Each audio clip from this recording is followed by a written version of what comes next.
Hello বন্ধুরা, আজকে আমি তোমাদের সাথে শেয়ার করব আলু পনিরের ডালনা।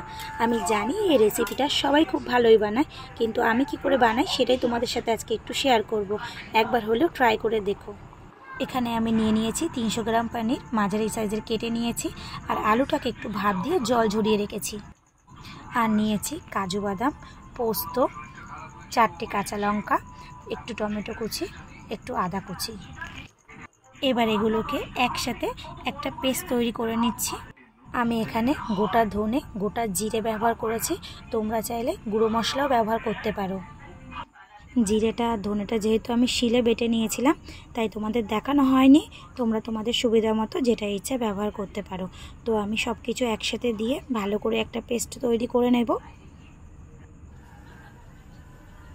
এদিকে কড়াইটা ভালো করে গরম করে আমি এতে দিয়ে দিলাম সাদা তেল, আর সাদা তেলেই পনিরটা ভালো হয়। তার মধ্যে আমি দিয়ে দেবো একটু নুন। নুন দিলে কি হবে, পনিরের মধ্যে নুনটা ভালোভাবে যাবে। তো পনিরগুলো আমি একটু ভালো করে লাল করে ভেজে নেব। পনিরগুলো ভাজা হয়ে গেলে একটু নর্মাল জলে পনিরগুলো একটু ধুয়ে নেব। এতে কি হবে, পনিরগুলো ভালো সফট হবে।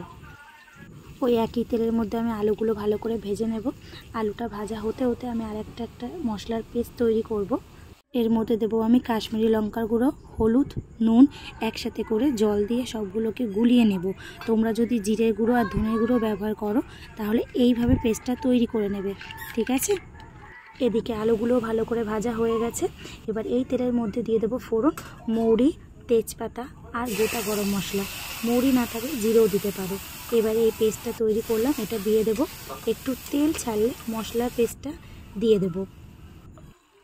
মশলাটা একটু ভালো করে কষানো হয়ে গেলে এর মধ্যে দিয়ে দেব ভেজে রাখা আলুটা। আলুটা দিয়ে ভালো করে নাড়িয়ে চাড়িয়ে নিয়ে তার মধ্যে দিয়ে দেব ভেজে রাখা পনিরটাও। পনিরটা দিয়ে ভালো করে অবশ্যই কষিয়ে নেব। কষানো হয়ে গেলে এর মধ্যে দিয়ে দেব জল। জলটা কিন্তু অবশ্যই গরম দিও বা ফুটানোও দিতে পারো, একটু তরকারির স্বাদ খুবই ভালো হয়। ঝোলটা ফুটে উঠলে এর মধ্যে দিয়ে দেবো একটু চিনি। চিনিটা অবশ্যই মনে করে দেবে, চাইলে মশলা কষানোর সময়ও দিতে পারো। ঝোলটা ফুটতে ফুটতে একটা বাটিতে দুধ গুলিয়ে নেব। তার মধ্যে 1 চামচ ঘি আর সামান্য গুঁড়ো গরম মশলা দিয়ে দেব।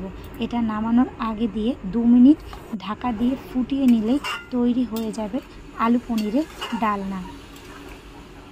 তো তোমাদের কেমন লাগলো অবশ্যই কমেন্ট করে জানিও। তোমরা এটা গরম ভাত বা রুটির সাথেও খেতে পারো, সেই বুঝে গ্রেভিটা রেখো। অবশ্যই একবার ট্রাই করে দেখো, আশা করছি খুবই ভালো লাগবে। আজকের মতো টাটা।